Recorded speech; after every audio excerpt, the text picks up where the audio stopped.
Hi అండి. సంతోషంగా ఉండాలని ఎవరికి ఉండదు చెప్పండి? ప్రతి క్షణం సంతోషంగా ఉండాలి అంటే ముందది నిజంగా ఎక్కడుందో తెలుసుకోవాలి కదా!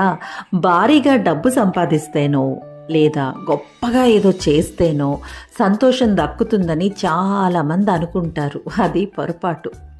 కానీ నిజమైన సంతోషం మనలోనే దాక్కునుంది అని ఎంతమందికి తెలుసు చెప్పండి? నువ్వు బలంగా ఫిక్స్ అయితే సంతోషంగా ఉండాలి అని ఖచ్చితంగా సంతోషంగా ఉంటావు. ఆనందాన్ని బయట మరెక్కడో వెతుక్కోకూడదు. సంతోషాన్ని మరి దేనితోనో ముడిపెట్టుకోకూడదు.